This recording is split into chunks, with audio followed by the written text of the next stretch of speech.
여러분들 구약 성경을 이렇게 살펴보면 구약 성경에서 우리에게 강조하는 것이 하나가 있는데요. 그것이 뭐냐면 하나님께서 우리에게 축복 주시기를 원하시고 그 축복을 주시는 자리가 따로 있다라는 것입니다.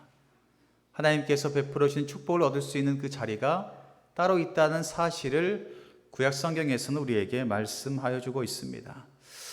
하나님께서는요, 야곱에게도 동일하게 복을 주시겠다라고 이미 오래전에 약속을 하셨습니다. 우리가 너무나 잘 알고 있는 것처럼 형의 장자권을 빼앗아서 죽임을 당할까봐 도망을 가게 되죠. 그 형의 눈길을 피해서 하란으로 떠날 때 하나님께서는 야곱에게 약속을 하시죠. 하나님께서는 그를 만나주시고 언제나 함께 하면서 지켜주겠다, 떠나지 아니하겠다라고 약속을 하셨다라는 것입니다. 또한 야곱이 형의 군대가 자신을 죽이러 오는 상황 가운데 놓여 있고 근심에 쌓여 있을 때 하나님께서는 분이엘에 찾아오셔서 야곱을 또한 만나 주십니다. 그리고 밤새 야곱과 함께 씨름을 하면서 함께 있어 주셨죠. 그곳에서 무엇라 또 말씀하여 주셨어요? 너를 이제 야곱이라 부르지 않고 이스라엘이라 라고 내가 부르겠다라고 약속을 하여 주셨습니다. 전부 야곱이 받았던 것은 하나님께서 함께 하심으로 말미암아 받는 축복을 얻게 된다라는 약속을 받았다라는 것입니다. 하나님께서 야곱과 함께 하셔서 내가 너에게 축복을 허락해 주겠다라는 약속을 야곱은 계속해서 받았다라는 거죠. 그런데 우리가 말씀을 계속 읽다 보면 우리가 생각해 볼 것이 무엇이냐면 하나님께서는 분명 야곱에게 약속을 주셨는데 약속이 응답되어진 것은 없다라는 것입니다. 하나님께서 축복해 주시고 너의 이름을 바꾸어 주시겠다라고 분명 약속하셨는데 그 약속 이후에 그 이름이 바뀌지도 않았고요, 축복이 임하지도 않았습니다. 분명히 하나님께서는 약속해 주시면 그 약속을 이루어 주시는 하나님이신데 야곱에게 약속하신 그 약속은 이루어지지 않았다라는 것을 여러분들 돌아보시기를 바랍니다. 그뿐만 아니라 34절 말씀에 보면 자신이 사랑하는 딸 디나가 세겜 땅에서 폭행을 당합니다. 강간을 당하게 되죠. 눈에 넣어도 아프지 않을 그 딸이 강간을 당하게 되니 아버지의 마음이 어떻겠어요? 찢어지고 가슴 아프겠죠.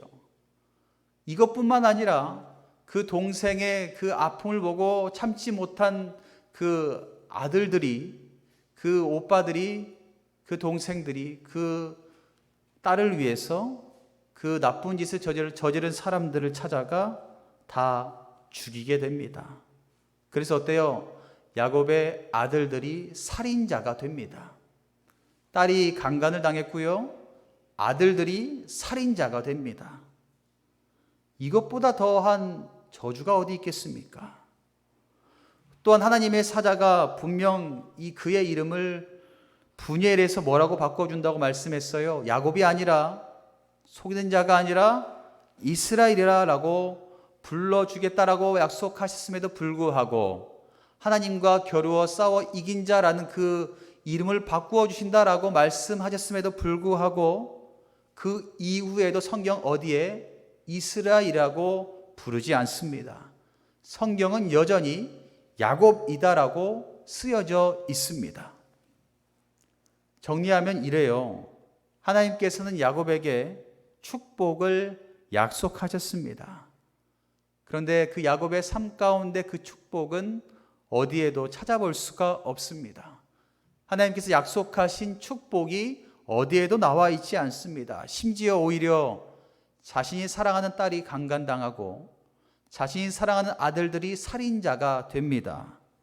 그리고 자신의 이름이 변하지 않고 계속해서 속이는 자 야곱으로 쓰여지고 있습니다. 그렇다면 왜 야곱에게 약속하신 그 많은 축복들이 이루어지지 않고 계속해서 안 좋은 일만, 계속해서 야곱의 삶 가운데 나쁜 일만 계속 생기게 될까요? 그것은 다른 것이 아니라 그가 축복을 받을 자리에 있지 않았기 때문입니다. 여러분들 이것을 꼭 기억하시기를 바랍니다. 여러분들의 삶 가운데 분명 하나님께서 약속하신 것이 있지요. 그 약속하신 축복이 이루어지지 않고 오히려 계속해서 안 좋은 일만 생긴다라면 여러분들이 서 계신 곳이 과연 어딘지를 돌아보시기를 바랍니다. 분명히 하나님께서는 야곱에게 축복하여 주시겠다라고 약속의 말씀을 계속하십니다. 그런데 그 약속대로 축복이 이루어지지 않고 안 좋은 일만 계속 생겼던 이유는 다른 것이 아니라 하나님께서 축복해 주시겠다라고 약속하신 그 자리 가운데 야곱이 없었기 때문이다라는 것입니다. 베델에서 하나님께서 그에게 하셨던 약속을 자세히 살펴보면 이렇습니다. 창세기 28장 15절 말씀에 보면 이런 얘기가 있어요. 내가 너와 함께 있어 내가 어디로 가든지 너를 지키며 너를 이끌어 이 땅으로 돌아오게 할지라. 내가 내게 허락한 것을 다 이루기까지 너를 떠나지 아니하리라 하신지라 라고 말하고 있습니다. 여기에서 이 땅으로 돌아오게 할지라 라는 말씀을 여러분들 꼭 기억하시기를 바랍니다. 야곱이요 하란으로 가던 중에 해가 지고 한적한 곳에 유숙하고 잠을 청하는 중에 꿈을 꾸게 됩니다. 그 가운데 주님이 야곱의 꿈에 나타나셔서 이같이 말씀하신 것이지요. 네가 이 땅으로 돌아오게 하겠다라는 것이었습니다. 여기서 말하는 이 땅은 과연 어딜까요? 이 땅은 다름이 아니라 말씀을 하고 계시는 그 자리, 야곱이 씨름하면서 주님을 만났던 그 자리 베델이다라는 것입니다. 그 베델 가운데 돌아오게 하겠다. 베델 가운데 내가 너와 약속한 축복을 허락하겠다라고 주님께서 말씀하고 있는 것입니다. 그런데 어때요? 야곱은 그 베델로 돌아오지 않았습니다. 그는 베델이 아니라요 세겜에 그냥 머무르고 있었습니다. 왜냐하면 그곳이 편안했거든요. 그곳이 안락했거든요. 그곳에서 자기가 모았던 모든 것들이 그곳에 있거든요. 그러니 어때요? 베델로 다시 돌아가려니 두렵고 떨립니다. 내가 가지고 있던 모든 것들을 다 포기하고 그곳에 가려니 하나님을 믿긴 하지만 마음 가운데 두려움이 더 많이 생겼다라는 것입니다. 그래서 포기하고 그저 세겜 땅에 앉아 있게 되었다라는 것입니다. 그 결과 어때요? 하나님께서 약속하신 그 약속이 단 하나도 이루어지지 않았다라는 것입니다. 여러분들 사람에게 있어서 가장 무엇이 두려운지 아세요? 새로운 것을 도전하는 것을 가장 두려워합니다. 사람들은요 그저 평안한 것을 원해요. 예전부터 그랬는데요. 예전부터 그랬으니까 그냥 하는 게 어떨까요? 새로운 것을 도전하고 새로운 것에 발걸음을 뛰는 것을 너무나 많이 두려워합니다. 언제 그래요? 새로운 학교를 갈 때, 새로운 직장을 옮길 때 그때마다 기도 부탁하는 사람들이 많이 있죠. 왜냐하면 두렵거든요. 새로운 것을 가려고 하니 떨리는 마음이 너무나 많이 있기 때문입니다. 자신이 익숙한 것, 편안한 것을 버리고 새로운 것을 도전하는 것은 마음 가운데 많은 부담감이 있습니다. 목회자로 세움받고 저도 많은 곳들을 돌아다녔어요. 어떻게 보면 제가 20살 때 저희 부모님의 집을 떠났거든요. 20살 때 떠나서 지금까지 돌아가지 못하고 있어요. 20살 때 집을 나왔는데 지금 40 중반이 되는 지금까지도 집에 못 돌아가고 있다라는 거예요. 저는 그 20살 때 집을 떠나면서 교회마다 많이 다녀봤겠죠. 그때마다 두렵고 떨리는 마음이 분명히 있어요. 그리고 하나님께 기도할 때도 있죠. 하나님 꼭 가야 되나요? 하나님, 제가 지금 너무나 이렇게 많은 것들을 이루었는데, 지금 여기 있으면 너무 편안한데, 가족도 편안하고 나도 편하고 교회도 편하고 다 편한데 꼭 가야 될까요? 라는 생각이 들 때도 있어요. 왜냐하면 저에게도 두려움이 생길 때가 있거든요. 두려움이 생길 때도 있지만 그럼에도 불구하고 자리를 들고 나아가는 것은 하나님께서 함께 해주시고 하나님께서 가라고 명령하셨기 때문입니다. 주님께서 자리를 들고 일어나 가라고 명령하신 대로 순종하여서 지금 제가 이 자리 가운데 서 있게 되었고, 하나님께서 사랑하는 성도님들과 함께 하나님의 꿈을 꾸면서 하나님의 역사를, 하나님의 나라를 만들어가는 이 자리에 설 수 있게 되었다라는 것입니다. 그리고 더 나아가 어때요? 사람들은 저보고 그래요. 야, 한 단계 업그레이드 됐다라고 이야기해요. 부교육자에서 담임 목회자가 되었으니 얼마나, 야, 한 단계 이렇게 업그레이드 되었네. 두렵고 떨리지만 떠났더니 한 단계 업그레이드된 축복을 받게 되었네 라고 사람들이 이야기하거든요. 우리가 분명 새로운 것을 떠나고 도전하는 것은 두렵고 떨리는 마음이 있을 수도 있어요. 그러나 하나님께서 약속한 것이라면 그 두려움을 이겨내고 우리는 나아가야 될 줄 믿습니다. 왜냐하면 하나님께서 준비하신 축복은 이전보다 더 크기 때문입니다. 여러분들에게 말씀하신 그 약속이 있다면 두려워하지 마시고 일어나 걸으시기를 간절히 축복합니다. 이제 야곱은 자신의 딸이 강간당하고 아들들이 살인자가 되고 그 이후에 깨닫게 됩니다. 아, 하나님께서 나에게 축복하시겠다라고 약속하신 그 장소가 있었지. 하나님께서 나에게 오라고 말씀하신 그곳이 있었지라고 약속한 것이 있었습니다. 야곱은 그때서야 깨어서 그 말씀을 듣게 됩니다. 1절 말씀인데요.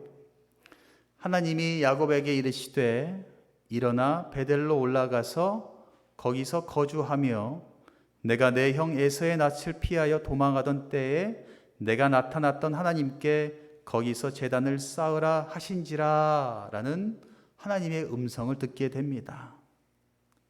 그 음성을 듣고 야곱은 깨닫게 돼요. 아, 하나님께서 나에게 약속하신 장소가 있었지. 하나님께서 나에게 제단을 쌓으라고 허락하신 곳이 있었지. 아, 베델이었구나 라는 것을 야곱은 그때서야 깨닫게 됩니다. 그리고 가족들에게 준비하라고 말을 하죠. 2절 말씀인데요. 우리 2절 말씀을 함께 읽도록 하겠습니다. 야곱이 이에 자기 집안 사람과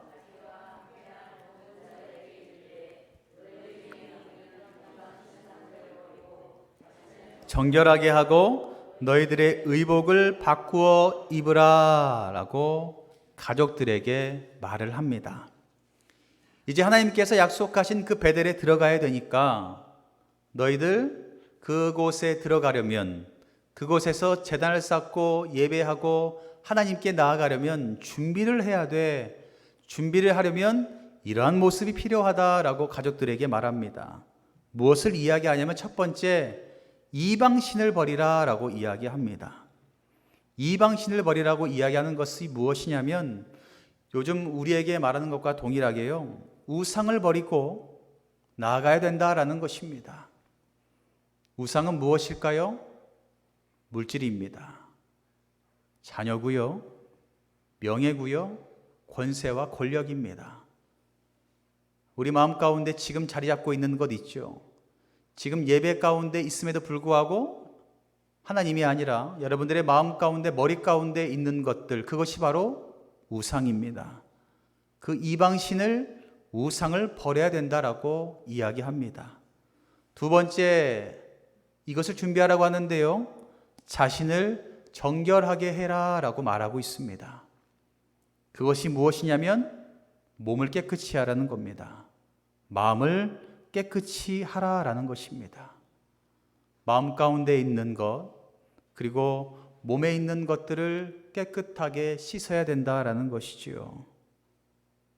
그러기 위해서 우리에게 필요한 것도 그런 것 아닐까라는 것입니다. 그리고 세 번째 무엇을 하라고 이야기하냐면 의복을 바꾸어 입어라 라고 말하고 있어요. 이것은요, 출애굽 직후에 모세에게 내려진 명령으로 영적으로 정결한 상태를 외형적으로 보이라 라는 것이었습니다. 내가 영적으로 깨끗합니다, 내가 영적으로 정결합니다 라는 것을 외형적으로 보이기 위해서 의복을 바꿔 입으라 라고 이야기하는 것이고요, 이것은 요즘에 무엇을 의미하냐면 헌신과 순종을 내가 하겠다라는 것을 외적으로 보여주는 것입니다.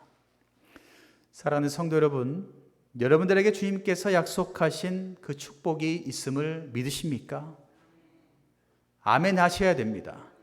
여러분들에게 축복하신 하나님의 축복이 있음을 믿으십니까? 신앙생활 하면요, 하나님께서 주신 축복을 사모하면서 기대하며 사셔야 돼요. 분명히 하나님께서는 여러분들에게 축복을 약속하여 주셨습니다. 그런데 그 축복은 하나님께서 약속하신 장소에서 받을 수가 있습니다. 여러분들 헛된 곳에 서 있으면서 축복을 바라면 그것은 임하지 않습니다. 내가 죄악된 자리 가운데 서 있으면서 축복을 달라고 말씀하시면 이게 어떻게 응답이 되겠습니까? 내가 헛된 것에 서서 매일매일 있으면서 하나님께 기도했다고 왜 축복 주시지 않는다라고 이야기하면 그것이 어떻게 응답이 있을 수 있겠습니까? 하나님께서 약속하신 축복은요, 하나님께서 약속하신 그 장소 가운데 거할 때에 임하게 된다라는 것을 여러분들 믿으시기를 바랍니다. 당장 지금 있는 그곳이 좋지만 여러분께서 주님께서 주시는 더 큰 축복을 받기를 원하신다면 여러분들 그 주님께서 말씀하신 그 순종의 자리 가운데 나아가시기를 간절히 바랍니다. 근데 여러분들 또 기억할 것은 우리 주님께서는 자녀들이 그 축복을 받기를 원하세요. 그래서 그 축복을 받기를 원하시는 그 주님께서는 그 자녀들이 헛된 길에 서 있을 때에 어떤 것을 하시냐면 충격을 주실 때가 있어요. 세상적으로 볼 때에 시험을 주실 때도 있고요, 어려움을 주실 때도 있습니다. 야곱에게 딱 그리하셨어요. 야곱이 헛된 길에 서 있으니 야곱에게 충격을 주셨는데 자녀를 아프게 했어요. 자녀에게 살인자의 누명을 씌웠어요. 그리고 자기의 이름을 계속해서 속이는 자라고 부르셨어요. 여러분들이 하나님께서 약속하신 축복을 받기를 원하시는 하나님께서 여러분들이 잘못된 길에 서 있다라면 그것을 깨닫고 돌아오면 좋은데 돌아오지 못하면 하나님께서는 충격을 주실 수도 있습니다. 그것이 세상적으로 봤을 때에 건강으로 올 수도 있습니다. 물질로 올 수도 있고요, 여러분들에게 어려움으로 찾아올 수도 있습니다.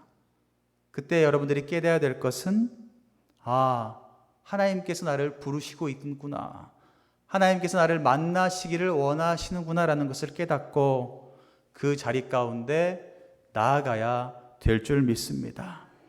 그렇다면 그 자리가 어딜까요? 여러분들에게 약속하신 그 축복의 자리는 바로 이곳입니다. 주님께서 약속하신 자리는요, 다른 캠핑장이 아니라, 다른 여행지가 아니라, 다른 놀고 먹는 곳이 아니라 바로 이곳입니다. 하나님께서 이 자리 가운데 세워주신 우리 교회가 바로 야곱에게 약속하신 베델이다라는 것을 여러분들 믿으시기를 바랍니다. 하나님께서 약속하신 그 축복을 주시겠다라고 약속하신 이 베델의 자리 가운데 올 때에 그럼 우리는 어떻게 해야 될까요? 아까 야곱이 자녀들에게, 가족들에게 말했죠. 이 세 가지를 지켜야 된다라고 말씀했어요. 그럼 우리도 하나님께서 약속하신 이 베델의 자리 가운데 성전에 나올 때에 이 세 가지가 우리에게도 동일하게 필요하겠죠. 갈 때 필요한 거 뭐라고 말씀드렸어요? 우상을 버려야 된다, 정결하게 해야 된다, 의복을 바꾸어 입어야 된다라고 말씀을 드렸어요. 그렇다면 우리가 이걸 하나하나 대입해 보면 되지 않겠어요? 교회에 오면서 여러분들이 우상을 버리셔야 됩니다. 뭐예요? 머리 가운데 있는 그 우상을 버리시기를 바랍니다. 머리 가운데 가득 채워져 있는 물질에 대한 것들, 자녀에 대한 것들, 시간에 대한 것들, 그런 것들이 있다면 다 내어놓으시기를 간절히 바랍니다. 그리고 정결해져야 된다라고 말했죠. 그러니 어떻게 하면 되겠어요? 주일날 예배에 나오시기 전에 몸과 마음을 정결하게 씻고 오세요. 정결하게 깨끗하게 씻고 오는 것이 이 모습입니다. 몸도 씻고 마음도 씻고 다 씻고 깨끗하게 주님께 나오셔야 돼요. 그리고 뭐라고 말씀해요? 의복을 바꾸어야 된다. 다시 말해서 평상시와 똑같이 입고 오는 것이 아니라 세상 사람들이 봤을 때에 야, 저 사람 교회 가나 보다. 저 사람 예배 드리러 가나 보다 라는 소리를 들을 정도로 바꾸어 결단하는 모습이 있어야 된다라는 것입니다. 이해가 되시죠? 세 가지인데요. 머리 가운데 있는 우상을 다 벗어던지고 몸과 마음을 깨끗하게 씻고 그 다음에 세상의 옷을 입는 것이 아니라 구별된 옷을 입고, 저도 평상시에는 여러분들 보셨지만 되게 편안하게 있어요. 그러다가 주일날 이렇게 올라오는 거 보면 저 사람이 누구였지? 라고 의아한 사람들이 있거든요. 왜냐하면 베델 가운데 나왔으니까 주님께서 약속하신 것이 있어서 이 세 가지를 지키기 위해서 저도 최선을 다하거든요. 깨끗하게, 정결하게, 그리고 가장 좋은 것으로 주님께 입고 나아가야겠다라고 늘 결단을 하고 있습니다. 그렇게 야곱이 결단하고 가족들과 함께 베델로 돌아갑니다. 베델로 돌아가서 하나님께 예배했더니 하나님께서 그때 야곱에게 이렇게 말씀하세요. 9절 말씀인데요. 야곱이 밧단 아람에서 돌아오매 하나님이 다시 야곱에게 나타나사 뭐라고요? 그에게 복을 주시고 자신의 모든 삶을 뒤로 하고요. 하나님께서 약속하신 그 땅 가운데 돌아왔어요. 놀러 가고 싶은 거, 여행 가고 싶은 거, 쉬고 싶은 거, 이런 것들, 세상에 분주한 것들 다 뒤로 하고 주님의 땅으로 나와왔더니 하나님께서 복을 주셨다라고 말씀하고 있습니다. 그 복이 저와 여러분들에게 동일하게 임하시기를 간절히 축복합니다. 그리고 더 나아가 야곱에게 가장 큰 선물을 주세요. 10절 말씀인데요. 하나님이 그에게 이르시되 내 이름이 야곱이지만은 내 이름을 다시는 야곱이라 부르지 않겠고 이스라엘이 내 이름이 되리라 하시고 그가 그의 이름을 이스라엘이라 부르셨다라고 말씀하고 있습니다.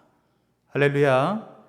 그가 누구예요? 하나님께서 그의 이름을 이제는 야곱이 아니라 속인 자가 아니라 이스라엘이라고 직접 불러 주셨다라는 것입니다. 하나님께서 이제야 야곱의 이름을 이스라엘이라고 그 베델에서 불러 주셨다라는 거죠. 사랑하는 성도 여러분, 하나님께서는 늘 우리와 함께 하십니다. 그리고 오늘도 우리를 인격적으로 만나시고 싶어 하시고 우리에게 축복을 주시기를 원하십니다. 그게 아버지의 마음 아니겠습니까? 매일매일 얼굴 보고 싶어 하시고 매일매일 대화하고 싶어 하시고 더 나아가 자신의 모든 것을 다 내어주고 싶은 것이 아버지의 마음 아니겠습니까? 우리 하나님도 똑같아요. 매일 우리와 얼굴 보기를 원하시고 대화하기를 원하시고 우리에게 그 많은 복을 주기를 원하시는 분이 우리 하나님 아버지라는 것입니다. 그런데 그 아버지를 볼 수 있는 곳이 어딜까요? 여러분들 부모님 뵈려면 어디 가요? 고향에 가셔야 되잖아요. 고향에 계셔야, 부모님이 있는 그곳에 가셔야 얼굴을 볼 수 있는 것처럼 우리 하나님이 계신 그 베델 어디예요? 그 베델, 그 예배당 자리 가운데 오셔야지 하나님의 얼굴을 볼 수가 있다라는 것입니다. 그 하나님이 계신 그곳, 베델에 오셔야지만 하나님께서 약속하신 그 축복을 받을 수 있다라는 것을 여러분들 기억하시기를 바랍니다.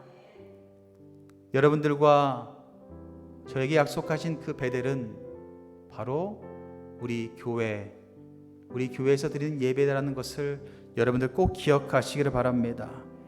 이곳에서 예배를 드리신다면 이 세 가지를 꼭 기억하세요. 우상을 버리시고 외형적으로 내형적으로 정결해지셔야 됩니다. 그리고 깨끗한 의복을 입고 주님께 구별되어 나오시면 됩니다.